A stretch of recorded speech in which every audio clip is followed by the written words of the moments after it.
Halo semuanya, saya Jannatul Firdausianusula. Kali ini saya akan membahas tentang anabolisme. Kira-kira manusia atau hewan bisa bertahan hidup gak ya jika tidak ada tumbuhan di bumi? Tentunya tidak akan bisa ya teman, karena kita tidak mampu menghasilkan zat organik sendiri seperti tumbuhan. Tumbuhan bisa menghasilkan zat organik dari zat anorganik yang dikenal dengan fotosintesis. Fotosintesis adalah salah satu contoh dari anabolisme.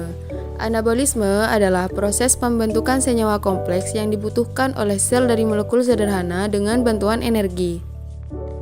Contoh anabolisme yaitu fotosintesis, kemosintesis, sintesis lemak, dan protein.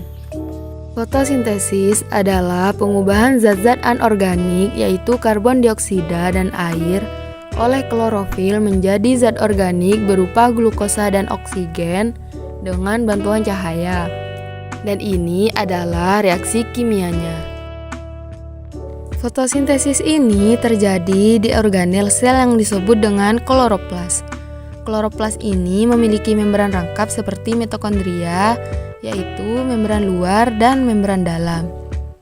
Selain itu, pada kloroplas juga terdapat cairan yang disebut dengan stroma, tempat terjadinya reaksi gelap dan penyimpanan hasil fotosintesis. Selanjutnya ada tilakoid yang berbentuk kantung datar yang berisi klorofil. Kumpulan tilakoid ini disebut grana. Proses fotosintesis dibagi menjadi dua, yaitu reaksi terang dan reaksi gelap. Reaksi terang adalah reaksi yang membutuhkan cahaya sebagai sumber energi. Reaksi ini berlangsung di siang hari, sedangkan reaksi gelap tidak membutuhkan cahaya karena sumber energinya adalah reaksi kimia. Selanjutnya, mari kita bahas satu persatu dari proses fotosintesis. Yang pertama, reaksi terang memiliki ciri khas membutuhkan cahaya matahari untuk menghasilkan energi kimia berupa ATP dan NADPH2 yang akan digunakan untuk reaksi gelap.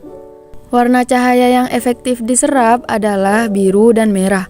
Terjadi di membran tilakoid yang di dalamnya terdapat fotosistem yang tersusun dari pigmen warna, yaitu klorofil A, klorofil B, dan karotenoid. Fotosistem yang terlibat pada reaksi terang ada dua macam, yaitu fotosistem 1 atau P700, yang berarti bahwa fotosistem ini optimal menyerap cahaya pada panjang gelombang 700 nanometer. Selanjutnya, fotosistem 2 atau P680 optimal menyerap cahaya pada panjang gelombang 680 nanometer. Terdapat dua macam aliran elektron atau fotofosforilasi pada reaksi terang, yaitu fotofosforilasi siklik dan fotofosforilasi non-siklik.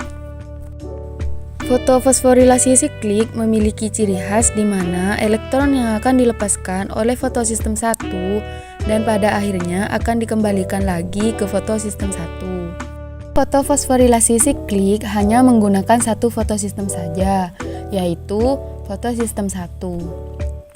Ketika fotosistem 1 menerima cahaya, maka elektronnya tereksitasi. Elektronnya diterima oleh akseptor primer.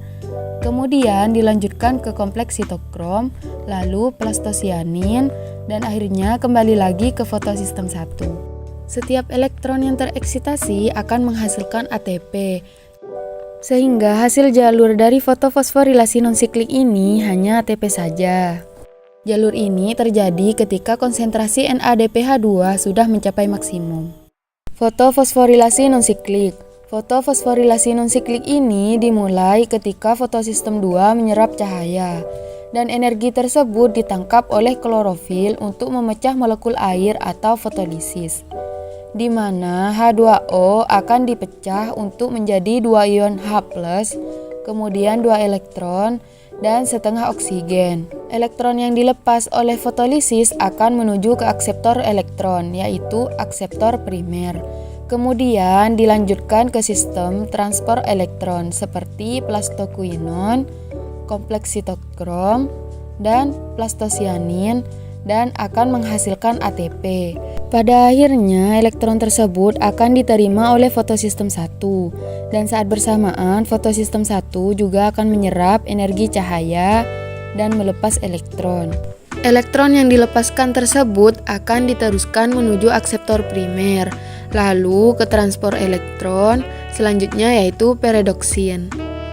Kemudian elektron akan ditangkap oleh NADP+.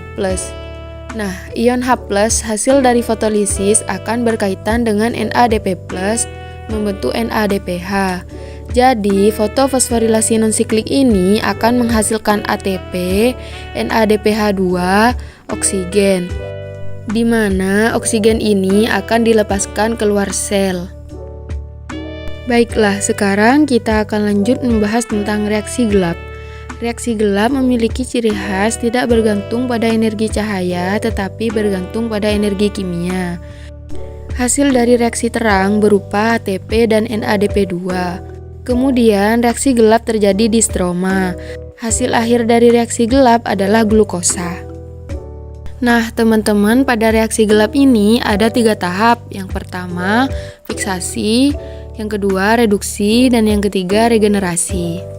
Yang pertama yaitu tahap fiksasi. Pada tahap ini terjadi pengikatan 3 karbon dioksida oleh 3000 losa bifosfat atau yang disebut RUBP dengan bantuan enzim RUBP karboksilase atau yang disebut Rubisco. Kemudian reaksi ini membentuk 6 molekul 3 fosfogliserat atau PGA. Kemudian tahap yang kedua yaitu reduksi. Terjadi fosforilasi atau penambahan gugus fosfat pada 3 PGA oleh ATP menjadi 1,3 difosfogliserat atau DPGA. Kemudian 1,3 DPGA direduksi oleh NADPH2 menjadi 6 fosfogliserat dehid atau yang disebut PGAL. Kemudian tahap yang terakhir.